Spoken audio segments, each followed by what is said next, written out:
Get higher fast, they say it's the dream, but the silence feels louder than it seems. Applications set like ships in the dark. No replies, no spark, no start. You think it's a paper, just words on a page, but it's a system to break out the cage. Get higher fast, it's more than your past. You're the go-to pro, let the world know. Get higher fast, leave the doubt in the past. Worried they're looking at the years you wear, like time erased what you bring to the chair. But it's not about age, it's the way you play. Pushing yourself, lead the way, the way. Connect to the ones who make the calls, shake the fear, break the walls. Get higher fast, it's more than your past. You're the go-to pro, let the world know. Get higher fast, leave the doubt in the past.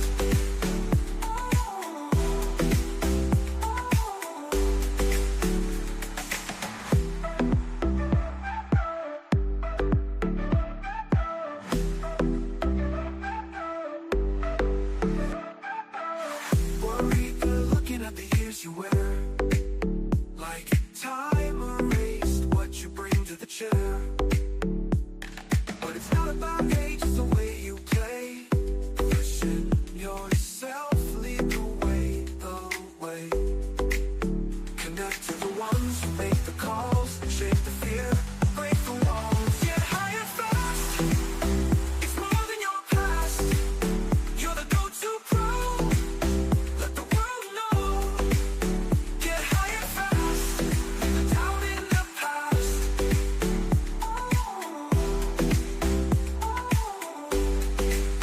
Get higher fast, it's more than your past. You're the go-to pro, let the world know. Get higher fast. You scroll through hundreds of job descriptions, but they all sound the same.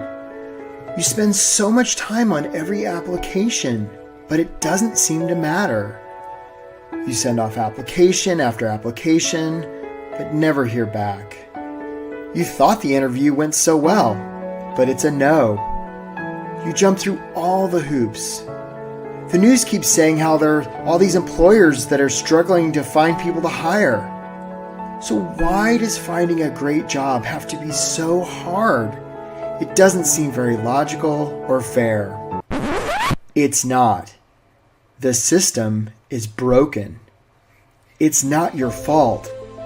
The process most people go through to get a job is awful. But here's the good news. The system isn't very smart. In fact, it's downright dumb. It can be beaten. How? Most prospective employers and employees today are using the same old tired strategies that have been around forever. It's like professional camouflage. Everybody just blends into the crowd. But you don't have to be that way anymore. You can get traction. You can stand out from the crowd to unleash your God-given potential, to help a world in need, to do work that matters, to earn what you and your family deserve. You can do this. You're meant to do this. There are bright things on the horizon for you. This is the way. Welcome to the workshop. Get hired fast without settling, getting ignored, or losing hope, so you can do work that matters and earn what you and your family deserve. My name is Eric Woodard, based in Washington, D.C. I'm a high-performance career and leadership coach, and if you are here on this Tuesday in February, I just want to acknowledge you for being here. I'm sure that there are a lot of places you could be right now, a lot of things you could be doing, and if you're here, it just tells me you're somebody who takes their career seriously, who's done with kind of messing around. And if you're like watching the replay, you are also very cool. Not quite as cool as the people who are here live, but relatively cool. If you would put in the chat where you're from and how long you've been on the job search, because I want to know. And guys, I've got a little bit of a cold today. So if during this presentation I have a wild coughing fit, you'll know why. Anyhow, where you're from and how long you've been on the job search, because we're going to get rocking and rolling right now. Because my friends, sometimes being on a job search can feel a lot like pounding sand. Hey there, Lakeisha in South Carolina, 6 weeks for you. Hey, Don in California, it's been a while. Jennifer in Maryland. I see there, Aaron in Beantown. Hi there, Zane in Baltimore, Charm City. Bill in Atlanta, Holly in Connecticut. I see you all. Sometimes, it can feel like waiting on a glacier, Brianna in Salt Lake and Tom in Lancaster. Sometimes it can feel a lot like wandering through the desert, Bosma in Dallas and Matthew in Ohio. Sometimes it can feel a lot like going into an arena, Maurice in Washington and Dimitri in California. Hey there, Wes in Georgia and Julio in Houston. Sometimes it can feel literally like looking into an abyss, Kara in Michigan. So who is this for? If you are unsure about the direction you want your career to go, if you've been struggling to find ways to describe what you do, if you're uncertain if your resume is any good, if you've been wrestling with how to follow up after you apply, I told you I might be coughing a little bit. Sorry about that, folks. If you've been wrestling with how to do that, hey there, Anna in the Windy City. Nice to see you. If you're tired of applying and you're hearing nothing back. If you've been doing interviews that seem to go great, Don in Austin, hope it's still weird there, and you get a big fat no. If you've been trapped in a job you don't like and you're not sure how you can escape, my friends, most of all, if you're losing hope, this is a place for you. On the other hand, if you're somebody who's just kind of casual about all this, not willing to really do a lot of work, reluctant to take responsibility for the results you've been getting, you're really just interested in finding a job to make money, you're sort of stuck in your ways, and you know why you're not getting traction in your job, right? And you're committed to knowing, unwilling to be authentic. This may not be the workshop for you, but David in Providence, I know that's not you. Looking for 6 months, David. We got you, buddy. So what you're going to learn today, how to get hired fast without settling, getting ignored, or losing hope. I'm going to offer you 4 strategies, 9 tactics that you can put to work right away so you can do work that matters and pays what you and your family deserve. Our agenda for today. Some of you have signed up for this workshop because you wrote me ahead and you said, Eric, I've had a friend or family member that's gone through your program. They got hired way faster after searching forever. And I want to know how to work with you. If that's you and you already knew who I am, that's great. And a lot of you are like, I got a weird message from this guy on LinkedIn. Who the hell is this guy? I'm just going to tell you a little bit about who I am. So you know, again, 4 strategies, 9 tactics, so that you can put those to work in your job right away. And just trigger warning, guys, I have a program. I charge real American dollars for it. I'm going to tell you about it. If that is upsetting to you, I love you and I send you lots of light. And if you don't want to hear about that, you can get off the workshop right now. It's fine. But we're going to give you a lot of value here. So the deal with the invitation is only 3 requirements. It's basically a free coaching call, right? If you guys want to get a free coaching call. And I'm going to tell more about this, but 1, you're not going to book it and cancel. Don't do that. My team's not that big. These are real people with real schedules. Please don't book and cancel. It really messes us up. 2, you're at least open to the idea of investing in yourself. And 3, you're ready to get started. If that's you, think about booking a call. We're going to get more into that today. And that's the form to book a call right there. So, and that's the link. And we've got Jessa and Chris helping us today. Thank you, Jessa, for posting that. All right, guys. So, and we're going to have time for Q&A because I've got time after this hour. Okay. So who is this guy and why does he think he can help me find a job? Well, I have no idea if I can help you find a job because I don't know you. That's part of the reason we want people to book a call, and helped a whole bunch of people find jobs. I grew up overseas. I grew up in Asia. I came to the States when I was 18. I transferred college 7 times. I did not have the cohesive collegiate experience. Wound up eventually as a scuba instructor on the island of Guam. That was pretty cool. I spent about 10,000 hours underwater with the fish, and that was pretty good. But that got me thinking, David. That got me thinking, Don. I was like, I got to pull my career together. So I thought, what would be the most prestigious job that I could have? And I thought, well, that must be something like the White House. Well, how am I going to get a job at the White House? So obviously I pull out a piece of notebook paper and handwrite a letter to the President of the United States. And I say, Dear Mr. President, you should hire me. And I put that in an envelope to 1600 Pennsylvania Avenue and I mailed it. And I'm like, that's the most ridiculous thing anybody's ever done, right? I'm never going to hear back. But about a month later, I was going past the Guam post office and the guy came out and he's like, Eric, you got a letter from the White House. I opened it up and it was an internship application. Now, I didn't know what the hell an internship was, but I was really good at filling out applications because I transferred college so many times. So I filled out, sent it in. I'm like, I'm never hearing back on that. But that got me thinking.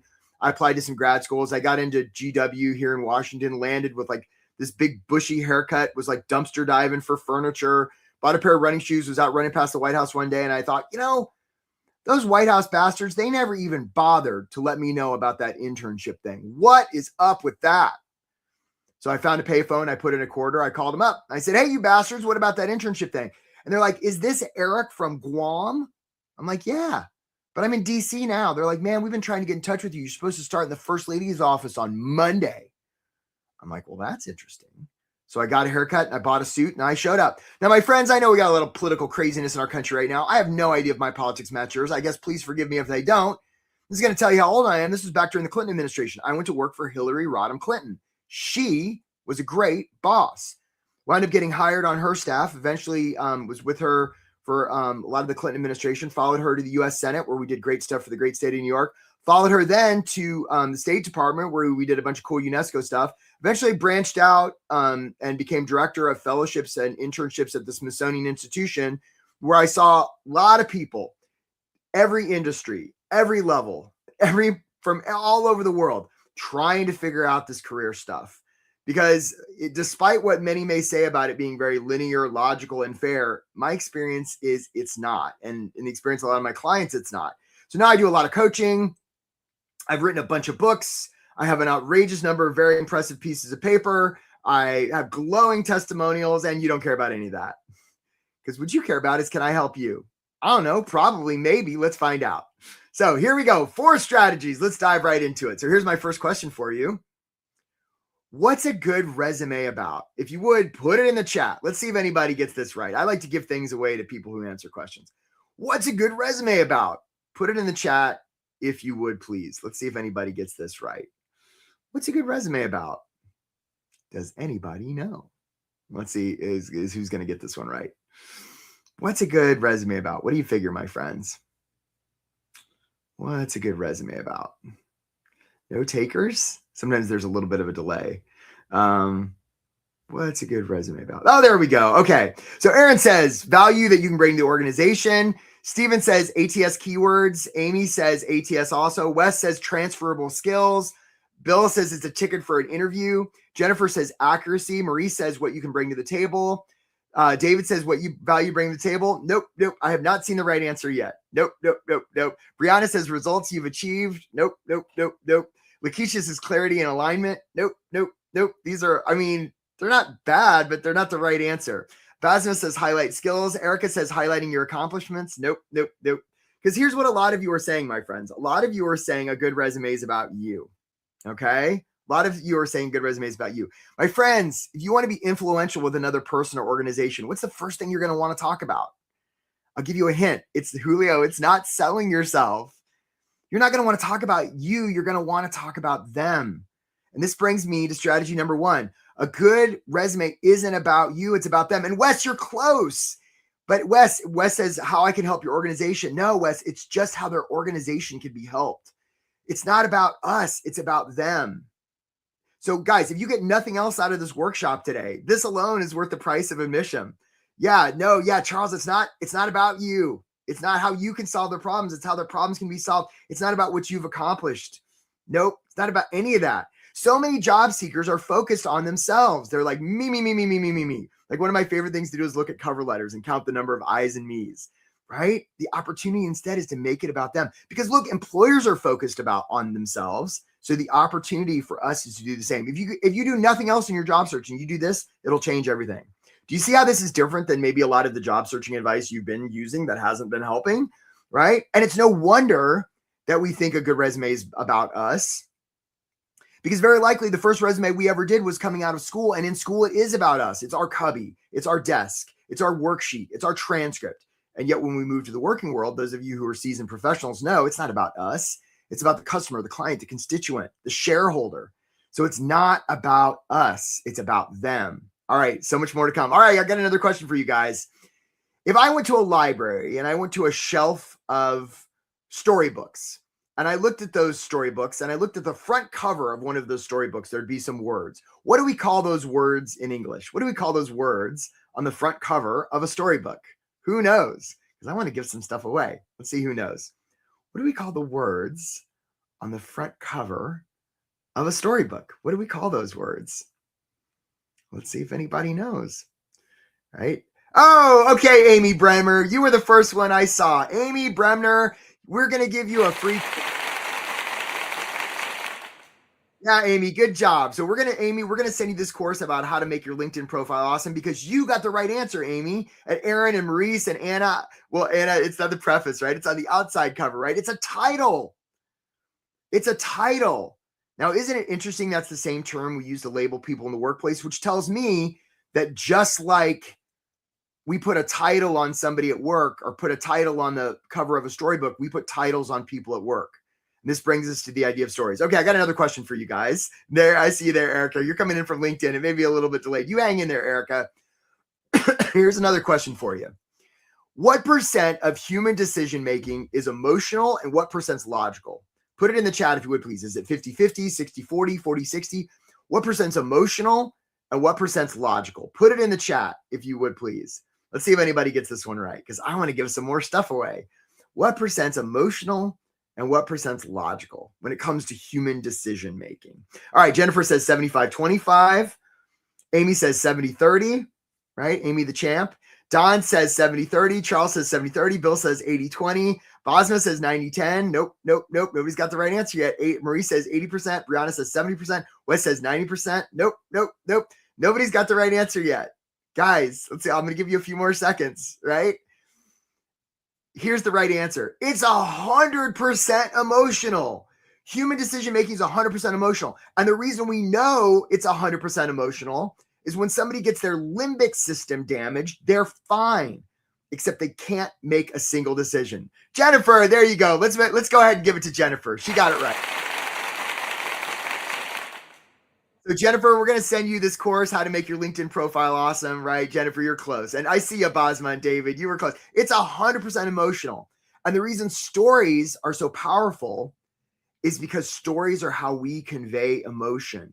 So if you're not bringing stories into your job search, you're really leaving a lot on the table, right? We fire about 40,000 neurons. Hey, Cindy C, you booked a call. Nice job, Cindy C, right out of the gate. So Cindy, so Chris and Jessica, let's make sure we send Cindy, or actually Cindy, when you show up for that call, we'll send you the LinkedIn course. Yeah, so Cindy, thanks for booking a call, and we'll make a note. When you show up for that call, we'll make sure we give you a copy of that LinkedIn course too. So nice job, Cindy C. So we fire about 40,000 neurons a second, right, when it comes to logic. But when we're in the realm of emotion and story, we fire like 20 to 40 million neurons a second. It's orders of magnitude greater. So that's why stories are so important and so memorable, right?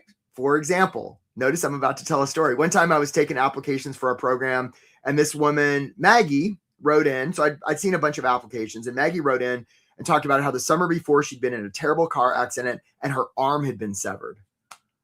Wow, that's quite a story. So we accepted Maggie into the program as her first day neared. I'm getting ready for one-armed Maggie, right? I'm thinking about what accommodations one-armed Maggie might need and all the rest. Maggie shows up the first day, 2 arms. Now, it was bandaged from where it had been partially severed and reattached. Maggie was doing some physical therapy. Now, was I pissed off Maggie had 2 arms? Of course not. I was so happy Maggie had both her arms. And I remember that feeling to this day. That was probably 25 years ago.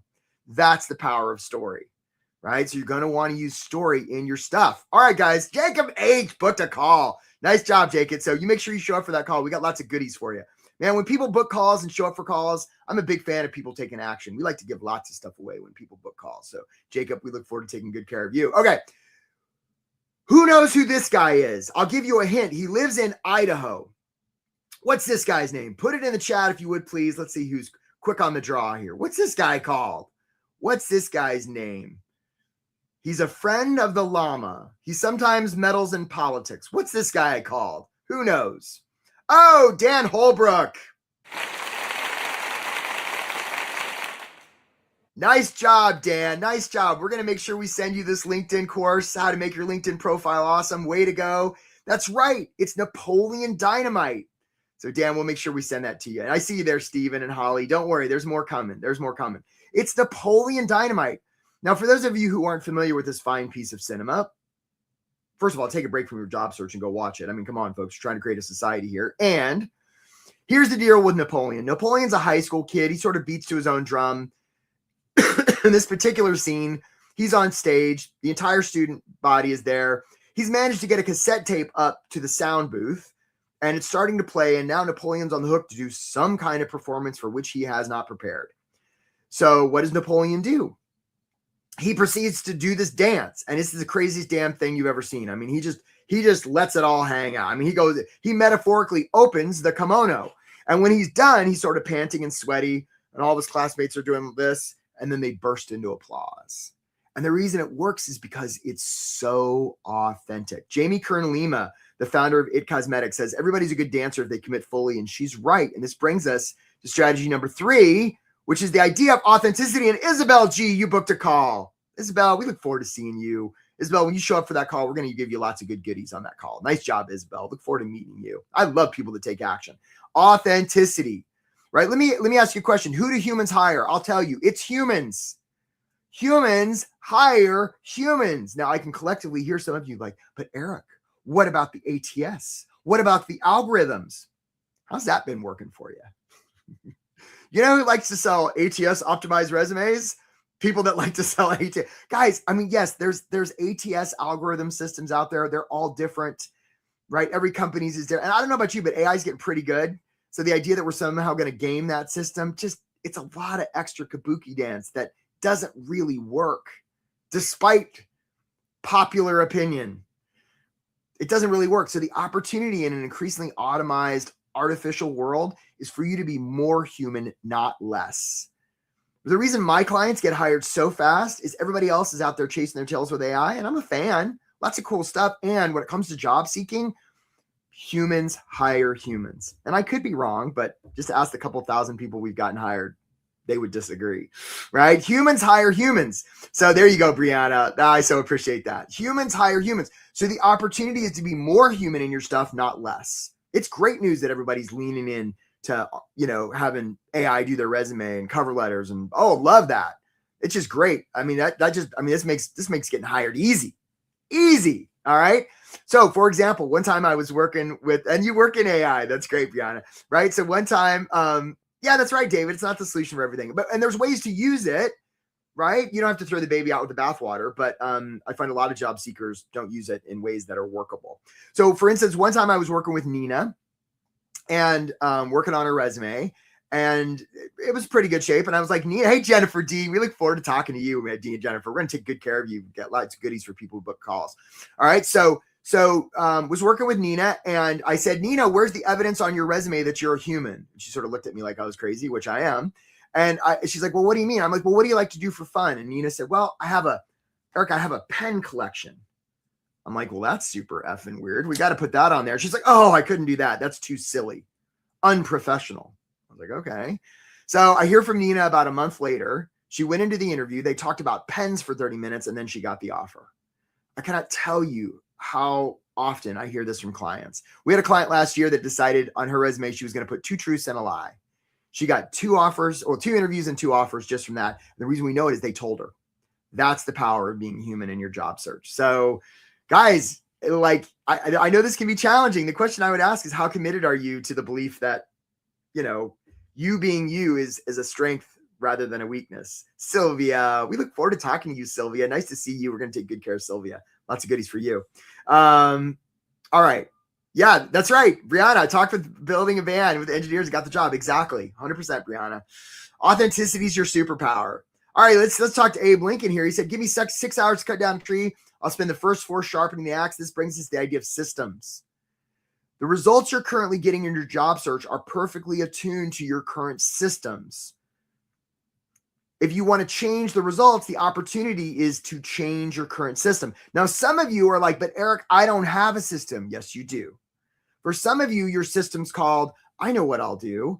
I'll apply to a job, and when I apply, I'll put the title of the job I'm applying to at the top of my resume, and they'll just all of a sudden by association think, oh, well, that's a good person because they have the title of the job we're trying to hire for at the top of their resume. That'll show them. Like how, I mean, that's the most ridiculous thing, yet everybody does it.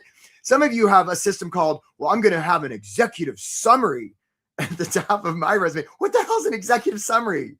Nobody knows. It's just everybody does it. Who's the executive? And by the way, that has no context. It's all about you, and it's telling versus showing, all of which don't work. How you feeling about your resume now? Some of you have a system called, oh, the economy is really tough. That's the story you're telling yourself. Some of you have a system called, oh, the market's saturated. That's your system. Some of you have a system called, oh, I'm really old and they're not going to hire me, so I'm going to hide my age. I'm going to take off the dates of my graduation, because it's never the scandal. It's always the cover up. Some of you have a system called, well, some 20-something recruiter told me I should only put the last 10 years of my experience. So that's my system. How's that working for you? All of these are systems. And in my experience, these are systems that do not work very well at all, right? And they might work for you, but the opportunity is to improve your system. Now, look, for a lot of you, this is thank you, Brianna. This is the system that you currently have. And hey, Eduardo, we look forward to talking to you. We're going to take good care of you, Eduardo. Nice to see you, sir, right? This is your current system. And I got to hand it to you, folks. You got the sticky gear shift and the button. I mean, you've been doing wonders with this system, and you're wondering why you can't steer your job search to success. Here's what you're going to want to know. This is the system that's available. Now, you can spend a lot of time and money trying to figure out how to change this system to this system, or you could just get some help and we could just get this job thing handled. Not in 6 months, but in before birds start chirping this spring. How would that be for you? Wouldn't that be better than you spending all your time and energy yeah. So look, guys, how do you put all of this to work? I just want to show you that it does work.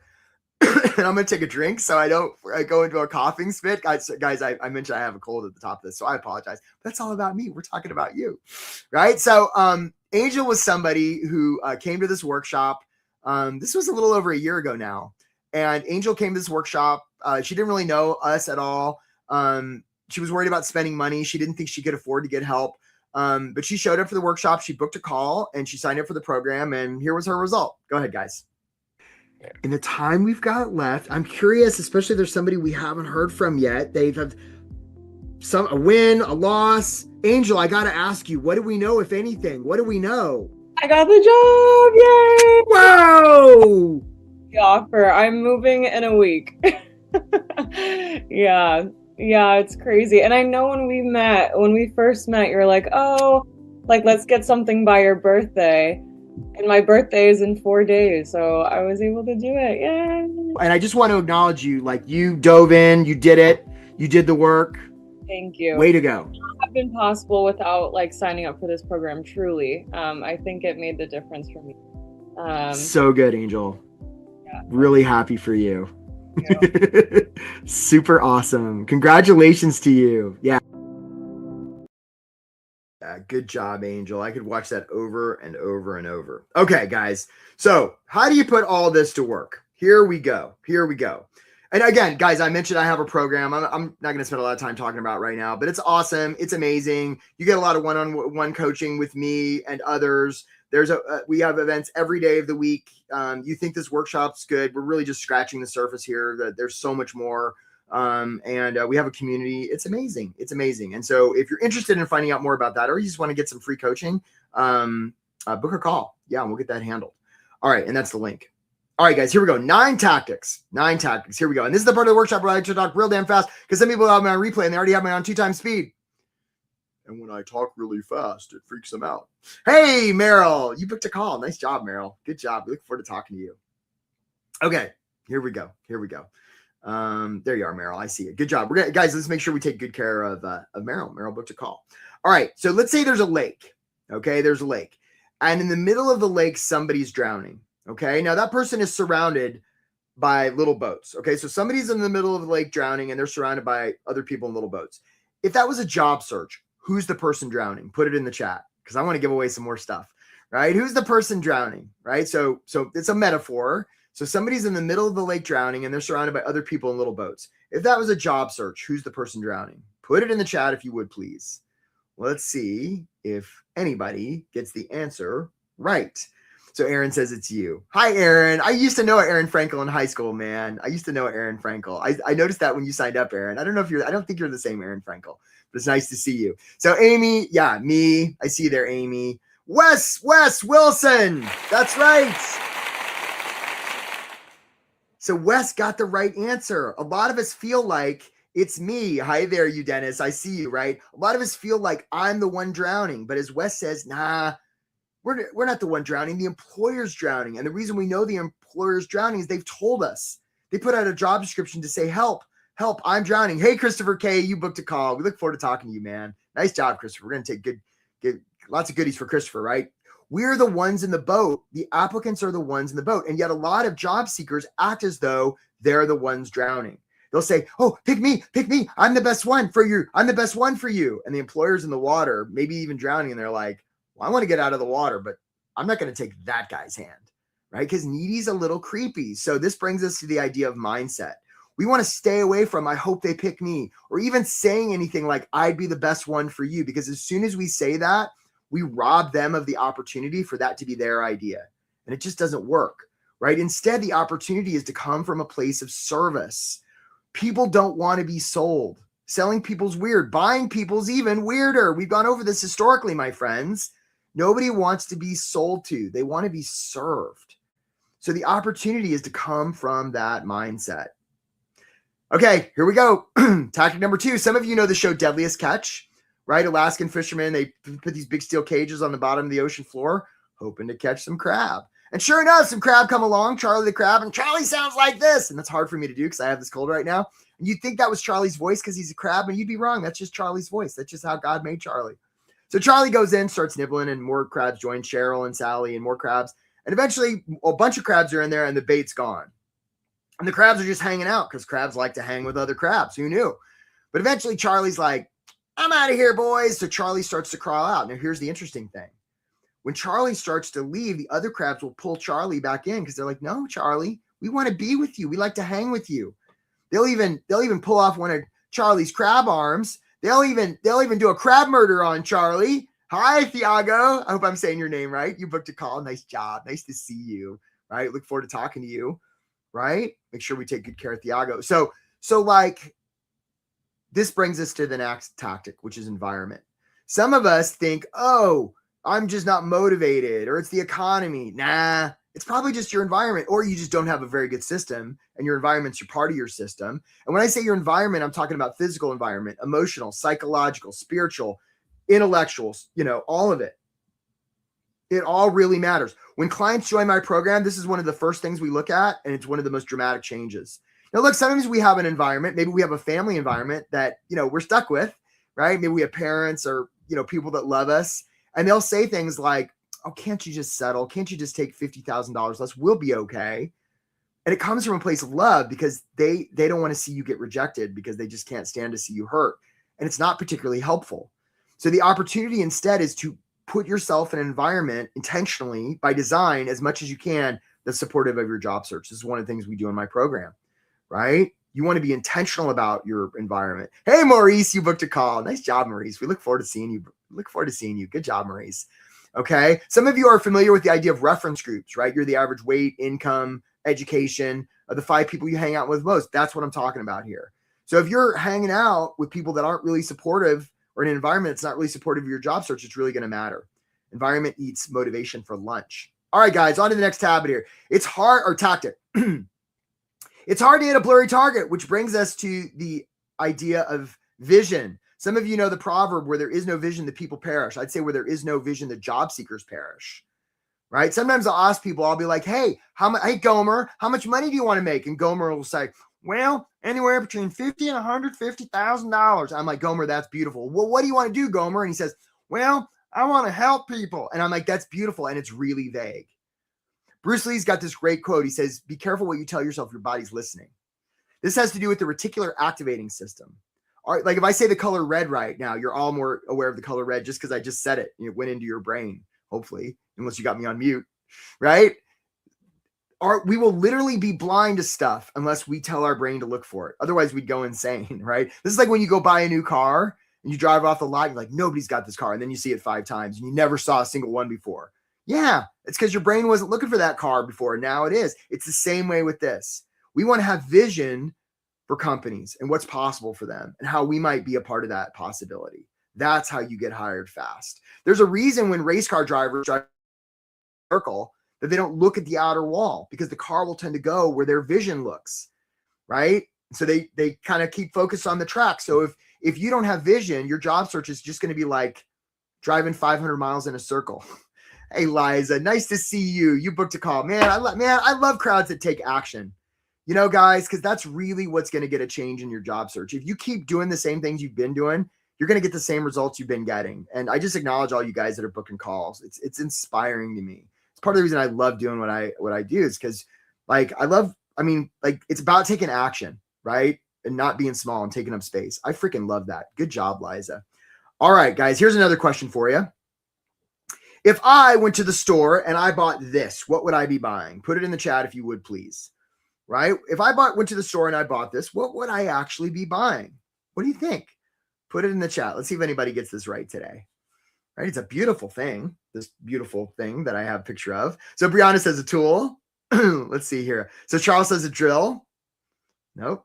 Amy says a drill. It's not actually what I'm buying. What am I actually buying? Wes says a tool. Well, they're like, of course it's a drill. Of course it's a tool. Eric Aaron saying, hey, Maurice, we look forward to talking to you, man. It's a tool. Yep. What am I actually buying? Nobody's got the right answer yet.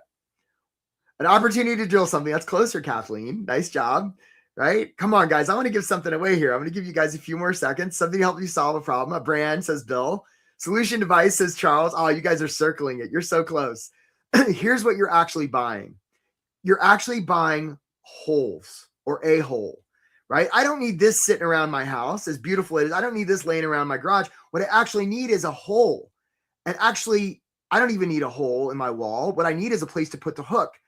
And actually, I don't even need a bunch of hook coming out of my wall. That sounds dangerous. I'd gash my arm open. What I actually want is a place to hang the photo. Actually, I don't even want that. What I actually want is the feeling I get when I look at the picture that's on the hook, that's in the hole that was made by the drill. And this brings us to the idea of tactic number 4, which is giving them safety. A lot of people are just obsessed with themselves and they're just self-centered, and that's just a hot dumpster fire. Melissa, we look forward to talking to you, Melissa. Good job. Love this crowd. You guys are action takers, man. I just love it. That's why I love doing this workshop. I love seeing people take action. Okay.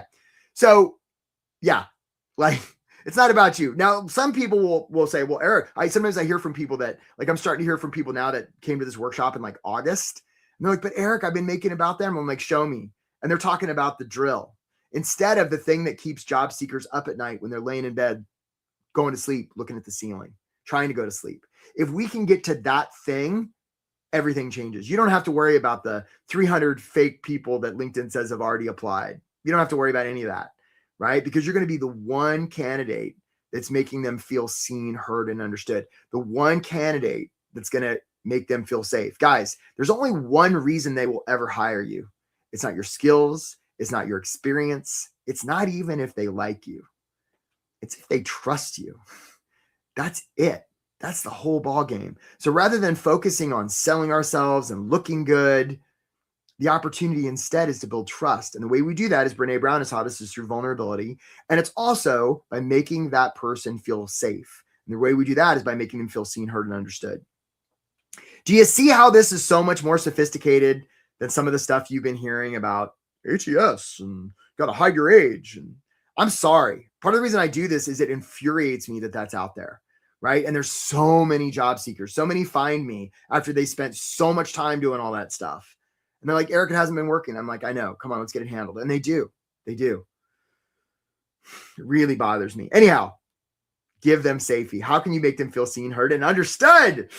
All right, guys, here's a resume. It's the least bad way we've come up with to do this. Resumes are kind of stupid, and it's what people use, which brings us to the idea of paper, right? Realize that resumes are just sort of like, a communication piece, and it matters what you say, where you send it, when you send it, how you send it, to whom you send it. And the formatting matters, and it's more art than science. Anybody that says there's one right way to do resumes, full of it. And some things work better than others. At least some things work for our clients better than others. So the opportunity here is not to make your resume look like everybody else, right? Don't be following best practices. That's a form of professional camouflage. What you want to do instead is have the most Melissa resume that's ever been, the most Tom resume that's ever been. That's what you want to do, right? And that's what we help clients do. So for instance, here's my resume. Notice I've got hyperlinks. What are the chances somebody's going to actually print this out on dead trees anymore? Hey, Daniel, we look forward to talking to you, Daniel. Nice work, right? Lots of goodies for Daniel when we talk to you, Daniel. Make sure you sign up for that call, right? Notice I've got like little logos. I've got a section called More Eric. I'm giving them evidence that I'm human, right? Lots of things that you can do to make your resume really stand out. That's going to make them feel seen, heard, and understood. And remember, a good resume is not about you. It's about them. All right, guys, here we go. If an application is submitted and there is no follow-up, does it even make a sound? Daniel D, does it even make a sound? I would humbly suggest that it doesn't. And this brings us to tactic number six, which is follow-up. Some of you are applying and you're like, well, I hope I hear back on that one. And it's weird that you get that accent. Science doesn't know why. Just people, right? Well, I hope I hear back. Time to apply to another one. And some of you are saying right now, but Eric, I would apply, but I don't have the contact info. Well, and by the way, don't be following up with recruiters. They're professionally trained ninjas at keeping you away from a hiring manager. So stop doing that if you have been following up. And we're going to follow up with a hiring manager, somebody that's in the vicinity of that hiring manager. And you may be asking, but Eric, how will I find them? I don't have their contact info. You crazy coach. I can help you. Here we go. I have a course. It's called How to Contact Anybody. And because you're on this webinar right now, I want to give it to you for free. Here's how you get the course. One, you're going to go to my LinkedIn. It looks like this. Thank you, Jessa. Right? You're going to go to my LinkedIn. You are then going to friend me or follow me, whatever pops up. And then you're going to send me a message on LinkedIn with a single word. And that word is chicken. Okay, so you're gonna go to LinkedIn, right? You're gonna send me a message on LinkedIn, and you're gonna email me the word, a single word, chicken. And we'll send you this course, How to Contact Anybody, and then you won't ever have this problem again. And when you do contact anybody, the last thing you're gonna say is, hey, I'm really excited about the job, or I know I'd be really good for you, or I'm really passionate, or what's your timeline? I'm really wanting to hear, because that's all about me. So you're going to want to follow up in a different way. Okay. And some of you are like, but Eric, I don't want to follow up. That's pushy. Oh yeah. So imagine you're back in the boat and somebody's floating face down in the water. And you're like, hey buddy, are you okay? And they don't move. Would you be like, well, I don't want to bother them. They could be drowning, but I don't want to be pushy. No, you'd jump in the water. You'd flip them over. You'd start to give them mouth to mouth. If they came to and they were like, lady, I was just snorkeling, you'd be like, my bad. And you'd be willing to offend, even interrupt their snorkel in the name of service. And that's the attitude we want to have in our job search. Remember, guys, this isn't about a popularity contest. It's not about pleasing them. This is about serving them. Let all those other job seekers out there use AI for their stuff. Look all the same. Use best practices, right? Follow the rules. There are no rules in job seeking, guys. And my invitation to you is stop doing that. That doesn't work, right? You can take up space. You were made to take up space. So that's the opportunity. All right, guys, here we go. I got another tactic for you. How many of you have seen the Academy Awards, right? Where some actor gets up there, she wins a big prize, the music's playing and everybody's applauding. And she says, I got nobody to thank. And it's sort of awkward, right? And the host is like, no, she gets up there and she's like, I got to thank this person and this person and this person and this person, right? They're trying to drag her off. When we do great things, we ask for help. And this brings us to the idea of networking. Networking, when we ask others that know us for help, it's a gift. Because it shows that person on the receiving end that their help was worth something. Because if it weren't, we wouldn't ask for it. And some of you are like, but Eric, I have a small network. There's only so many people I know in my industry. Who says you have to talk to just people in your industry? You know people who have cousins and brothers and sisters and wives and friends and neighbors. You know a lot of people, right? Sometimes I'll ask people, well, like, how many people do you know in the world? They'll be like, I don't know, 1,000. They know way more, but okay. Of those 1,000 people, how many people know you're on the job search? Oh, good number. Well, how would they know? Well, I posted on LinkedIn 3 months ago. So they would have had to gone to your LinkedIn 3 months ago and remembered these last 3 months. No. Guys, we want to network. There's nothing more when I help. Hey, Shane, we look forward to talking to you. Nice job. There's nothing more in my program that helps people more than this. You're going to want to have a system for networking, right? You don't want to be like doing one-offs where you're probably like putting one fishing line in the water because you got to get the right bait on the right fish at the right time. I mean, that sounds exhausting and requires a lot of luck. What we want to do instead is have a system that allows us to filter the ocean. That's how we get hired fast. When I work with most people, especially the more senior they are, people who, have had 30 or 40 years career experience, this is how they get hired. Almost always. There you go. All right, guys, let's talk about interviews. Here is the most powerful interview advice in the world. I'm about to deliver the advice. Please prepare yourself for the advice. Here it comes. Don't answer their questions. What? What did Eric just say? Yeah, don't answer their questions. Now, look, if it's like a technical interview or something and they ask you what 1 + 1 is, sure, tell them 2. And even there, don't spend a lot of time and energy answering their questions because they're really only asking you one question in an interview. And that question is this: can we trust you? That's it.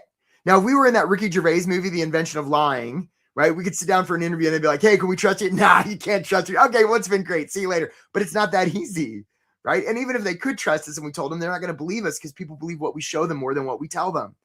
So rather than spend a lot of time answering the question that they really aren't asking, they're just saying things like, tell me about a time you were proud at work, right? What they're really asking is, can I trust you? If we had a universal translator, it would be like, can I trust you? Tell me about yourself. Can I trust you? Tell me about a time you made a mistake. Can I trust you? What's your leadership style? Can I trust you? That's all they're asking. So you might as well give answers and tell stories that address that question. Because again, remember, there's only one reason they're going to hire you, and that's, can we trust them? That's it. Hey, Vince. Love your name, Vince. We look forward to talking to you. Good job. We're going to lots of goodies for Vince. Free coaching call for Vince. All right. All right, guys, let's talk about offers. 2 things when it comes to offers. 2 things. You guys have been such a great crowd. 2 things. 1, when you're looking at opportunities, you don't have to worry if you're qualified. They'll have an opinion. So rather than going through job leads thinking, am I qualified for this? Just throw that out the window and instead focus on possibility. What's possible in this job? What's possible for this employer, right? You focus on that, watch your job search change. Thing number 2 is you don't have to worry if you want a job unless and until it's offered. Because unless and until that happens, you're just sort of negotiating with yourself. Really understandable, completely optional, not particularly helpful. So take all the time and energy you might spend sort of hand-wringing about whether you are qualified for something or you want something and devote that into making them feel seen, heard, and understood. Devote that into service and watch what happens because you'll get hired like a lot of my clients do. So this brings us to the idea of offers, right? Stop worrying so much about whether you're qualified. Stop worrying so much about whether you want it. Instead, apply liberally from a place of service. All right, guys, really acknowledge you for being here. These are what you're going to want to write down. 4 strategies, 9 tactics. This is how you get hired fast. Hey, Greg, we look forward to talking to you, Greg. Nice work. Good job, man. I love you guys booking calls. It just makes my day. All right. So some of you are thinking, gosh, this is different than stuff I've heard before. Thank you for noticing. This is not Googleable, right? Because this isn't stuff that I'm just copying from other people. This is stuff that I've developed working with a lot of clients over a lot of years and in my own career, just seeing a lot of really successful people advance in their careers. They don't worry about ATS. They just don't. It's not something that even crosses their mind. So what you're going to want to do instead is do something different than you've been doing. Now, some of you are like, well, I'm going to take all this and I'm going to try it on my own.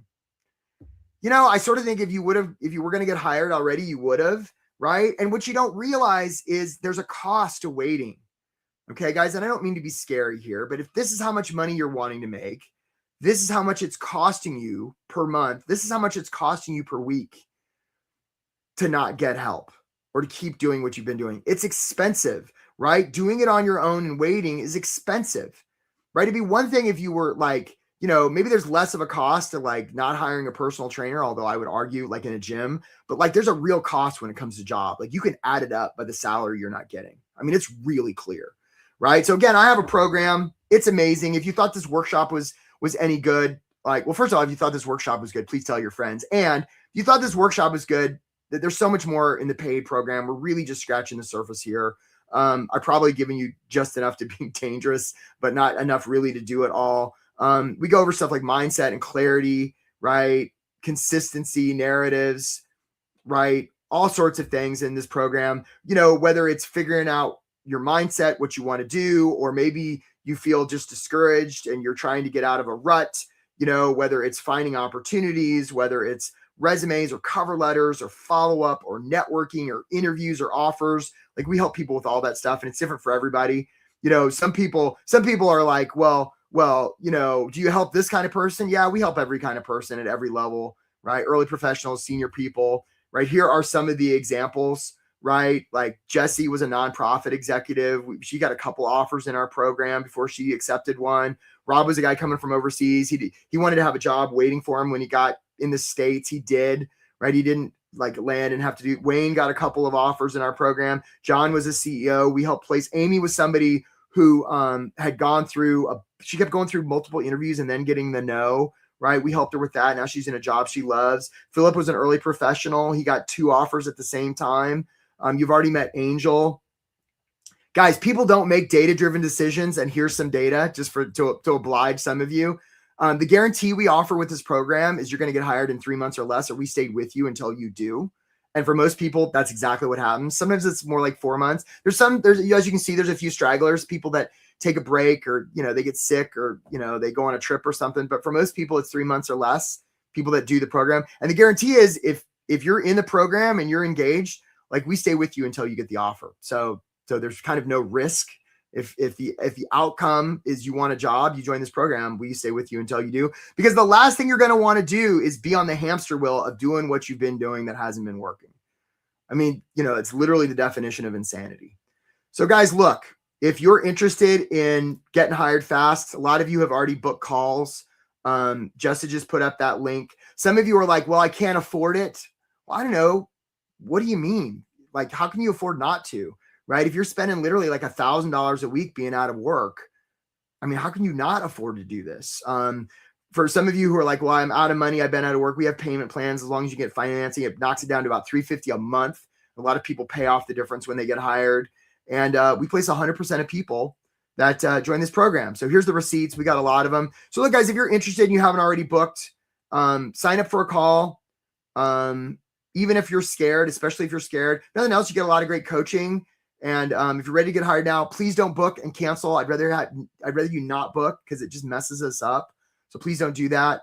We're serious. We're these calls are meant for people who are, going to show up. Frankly, people are going to hire people who want to show up. So, like, be somebody hireable, like, book a call and keep your word. And if you're ready to get started, we can get this handled. So that's what that looks like. That's the link. All right, guys, I've got some time. I want to show you my full gigantic head. I didn't see too many questions come across, but there might have been a few. Who's got questions about this? Because I would love to hear them. Jessa and Chris, you've been doing a great job. Thank you for your help. Any questions that anybody has before we finish up today? I didn't see too many. I'll give you guys a sec in case people have some. But, one of the questions that sometimes comes up is people are worried about age, and that you may have caught what I said about, hiding your age on a resume. Yeah, I'm not a big fan of that, because if the reason that they're going to hire you is trust, the most trust destroying thing you can ever do is say, you know what? I want you to hire me, but I don't trust you. So I'm going to hide my age. And guys, there's lots of isms out there. I'm not going to say they're not racism, sexism, ageism, ableism, plenty of isms. The world is not a fair place. Certainly job searching is not a fair place. And it's about trust, right? So put yourself out there, right? If I'm all worried about, me, like, it's not going to really help me in my job search. The opportunity instead is to focus on them. That's the opportunity. So lots of other things often come up. So look, guys, I really hope to get the chance to meet a lot of you. If you have questions that we didn't get to, hopefully a lot of you took me up on that offer, that LinkedIn course. Send your questions there. Like, I'm there. And I just acknowledge you all for being here. You guys have been a great crowd. I'm going to play some testimonials of different people that we've helped in the program. Hold on. I think we have a question here. How about if you're not really sure about the job? Yeah, Basma, you don't have to worry if you're qualified about the job. You don't have to worry if you want it unless and until you get the offer. right? Because unless and until you get the offer, it's kind of a waste of energy. You don't have to worry about it. Hope that makes sense, Basma. Hope we get the chance to talk to you guys. Look, I'm going to play some testimonials of people that have gone through the program. Keep your chin up. I know being on a job search is not for the faint of heart. And if you are, feeling beat up right now, you don't have to do this alone. We just get this handled. All right, my friends, really acknowledge you for being there. I hope you have a great day. See you soon. My name is Charlotte Jones. I got a new position and I got hired pretty fast in the last month of being with Win at Work. So I have been searching for a job for a little over 7 months, and I've been at Win at Work for just a month, for about 40 days. So I do really like the one-on-one time that I get with a coach or a career coach, counselor. And I also like that interaction and listening to the successes and the stories of how someone might be thinking about their job search or how they might want to present themselves during interview, what may work and what hasn't worked. And I'd like to hear those stories from others because I found that I was having some of the same experiences. And then really when it came down to getting an offer and being able to connect with Eric directly and really get that one-on-one coaching, that was truly helpful. I felt like that was a white glove service that was worth, getting involved with and connecting with Win at Work. Hi, I am Marcia Gomes. I am, I guess you could say, a recent graduate of Get Hired Fast because I did get hired and pretty fast. I am currently in my second week at my new position after having gone through the Get Hired Fast Win at Work programming and methodology. And I don't think it's exaggeration and hyperbole to say that this program absolutely was the kicker in getting me to where I am right now. So very thankful, learned a lot and a lot of shifting in perspective. And I think that was super instrumental in kind of changing the way I approached my job search and my job hunt and eventually getting to where I am and landing this really cool position that I'm in now. Yeah. Well, first, will you tell us your name? Jeff Borker. I just want to thank all of you guys. I didn't know how fast this was going to work. And you guys have all been great. I mean, all the feedback that I've gotten from you and from Eric and from Diana and the group as a whole is very supportive, very, very uplifting. Everyone's willing to help out. And it's just been a great experience. It's something that I won't forget. It's something that I'm going to take a lot of these concepts into my work activity. The job that I'm going into really is a dream job for me. I was just like, this is something I have to do because 2.5 years of doing the same thing, again, nothing was working. I was getting rejections, I was getting ghosted, but I would say put any predispositions away, go into it with an open mind, do the webinar, do the introductory call, and really just do it because it works. It's Bethany Meadows. I joined Win at Work in June 30th.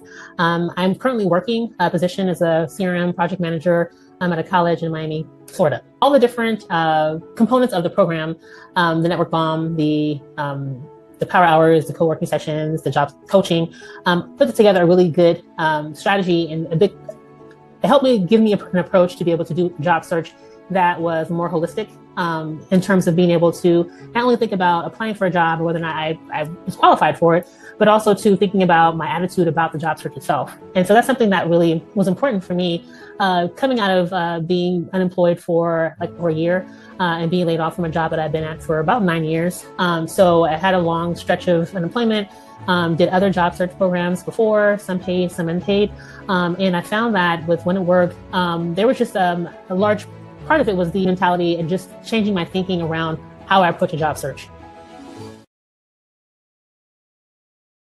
I started job searching a month before I started the program. It took me between 6 months and a year since COVID to find contract jobs. So when I got the notification, the Win at Work, Get Hired Fast, it was called Get Hired Fast email, I said, I just knew immediately this was the way to go to quicken the time. I immediately jumped on this because in the past, it had just taken so long to find work and find the right kind of work. I mean, I've had in my career a couple of really horrible contracts, and I knew my biggest problem in getting hired was first my resume. I felt comfortable about interviewing with companies. The interviews I was not worried about. It really was the resume. Doing that master resume from beginning to end with everything on it was incredibly freeing. I joined on 5/29 on an 8/11. I had not only a job offer, but the job offer that I wanted. And that was incredible. When I got immersed in this whole program, there are so many great things here. Just learning all these new tools and tips. And it was the power hours. They were boosters. And I love the fact that they had a theme every week as you were, going through this process. And it was just so comforting to have that. And then the individual coaching sessions, those were great.